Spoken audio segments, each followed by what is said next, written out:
can definitively say that the Gaddafi regime has come to an end. The world is a better place with Gaddafi gone. If you have studied African history, then you must have heard of Muammar Gaddafi, the famous Libyan revolutionist and politician. If not, then learn about him from this video. Muammar Mohammed Abu Munir al-Gaddafi, commonly known as Muammar Gaddafi, was a great African revolutionary leader, born on June 7, 1942 in Qasr Abu Hadi in Libya. Gaddafi led Libya for 42 years, that is, from 1969 to 2011. It is good to note that his rule ended when he was captured and killed on October 20, 2011, after the Battle of Sirte. Many people attached his death to several causes or reasons, but in this video, you shall discover the real reason why he was killed. Gaddafi was captured by the National Transitional Council forces in Libya and was killed after several accusations. Looking at the number of reasons why Muhammad Gaddafi was killed, you might begin to wonder if this was because of excess dictatorship, and if it was, then you might also wonder the type of leadership such a dictator had. Before his death, Muammar Gaddafi went to take refuge in a large drainage pipe, accompanied by a good number of bodyguards. When the National Transitional Council fighters came, they opened fire, which saw the demise of the long-hunted Gaddafi. Here is the real reason why he was killed.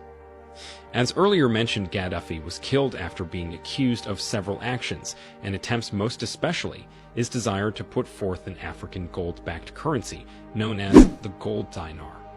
According to credible and reliable sources, he was not killed for humanitarian purposes, but for power, oil, and money. Gaddafi suffered torture from the Western National Transitional Forces before finally giving up the ghost at the Battle of Sirte. If Gaddafi had succeeded to establish such a monetary system in Africa, the United States of America, Asia, and Europe would have been forced to buy oil and minerals in the African gold-backed currency, which would have tipped up sales. Gaddafi was strongly pushing this agenda via the African Union, especially when he was the chairman in 2009. The idea was greatly turned down by the Western powers because it will devalue their currencies and work negatively on their economies, and as a result they would have less or no control over African countries. In other words, Gaddafi's plans for Africa would have put an end to neocolonialism. NATO's plan to kill Gaddafi is the same as that of Iraqi leader Saddam Hussein. Saddam Hussein was assassinated by the US partly because he chose to sell his country's oil in the euro currency at the expense of the United States dollars. Now the United States was scared and skeptical about the instability the gold dollar will cause to its economy. Hussein's decision to sell oil in the euro was a blow to the United States, worsened by the proclamation that the dollar was the currency of the enemy. All these would have brought back another currency war, which in history was very common, especially in intra-Western and Middle East countries. According to the International Monetary Fund's report, Libya's central bank in 2011 possessed an estimated amount of 144 tons of gold in its vaults. Muhammad Gaddafi's plan was to introduce a gold-backed currency, which he previewed that all African and Muslim nations will adopt. Let's talk more about the gold dinar, a groundbreaking dream for Africa. Gaddafi's objective of this new currency was to divert oil revenues towards the state-controlled funds rather than American banks. In other words, it was aimed at stopping the use of the dollar for oil transactions in African countries, most especially Nigeria, Tunisia, Egypt, and Angola. In fact, these countries were ready to change their currencies as soon as the golden dinar was launched. Unfortunately, in March 2011, NATO, or the North Atlantic Treaty Organization coalition forces, began a military action in Libya in the name of freedom and humanitarian concerns. Unfortunately, many ignorant Libyans listened and believed the Western media instead of backing their leader.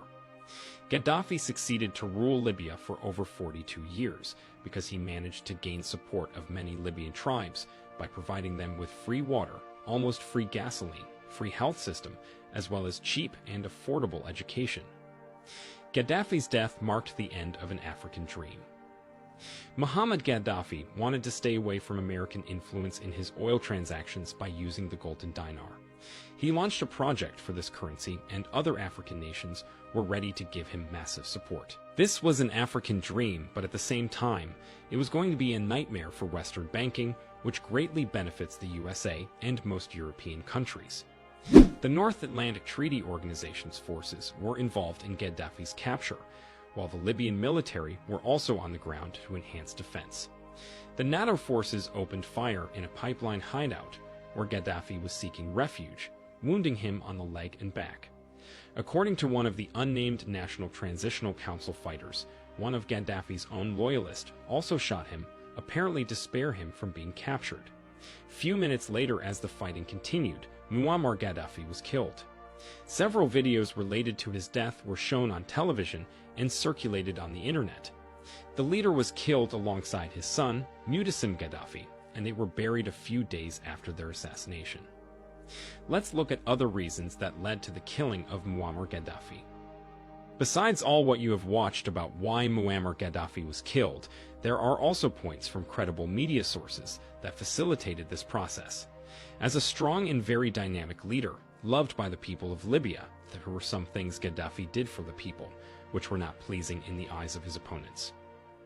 1. In Libya, there was no payment for electricity during Gaddafi's reign. Electricity was free for all citizens. Fuel, education, and healthcare were almost free or close to nothing for most Libyans to afford. 2. With an excellent management of oil revenues, the Libyan state had managed to store hundreds of tons of about 143 tons of gold, according to WikiLeaks, and the same amount of silver. All these resources were going to make Libya the most influential country in Africa, supplanting France, for instance. 3. There were no interest on loans in Libyan banks and state-owned financial enterprises. Loans were given at 0% interest rate by law. 4. Living in a house was a must-have issue for all Libyans. Gaddafi even vowed that his parents would not get a house until everyone in Libya had one. In fact, having a house in Libya was considered a human right. 5. All newly wedded couples in Libya received money from the government to build their new apartments. 6. Necessities were given out freely or at very affordable prices to Libyans to better their lives, amongst others. All these were seen as provocative and dictatorial to those who were not in support of Gaddafi's projects, which at the end culminated to some fighting and subsequent killing of the revolutionary leader of Libya. All these other reasons why Gaddafi was killed are gotten from the Muslim Times media source. Gaddafi even carried out the world's largest irrigation project in Libya, the Great Man-Made River. This project utilized giant pipes to send fresh water from the Nubian sandstone aquifer system Fossil Aquifer across Libya, and it was fully funded by the Libyan government. No loans from the IMF or China. Unfortunately, NATO forces intentionally and under strict orders destroyed this irrigation system, and even went further to destroy the factory where the pipes for this project were manufactured. This was a project that was aimed at helping Libyans, so why destroy it if your goal is to free the same Libyans? That is how you saw it on this video titled, The Real Reason Why Gaddafi Was Killed. We hope you now have ample facts to back your doubts after watching. For a quick summary, although Muammar Gaddafi had his own personal shortcomings, what is widely known about him by people in Libya and Africa was that he was at the verge of getting Africa out of external control, as you have just watched.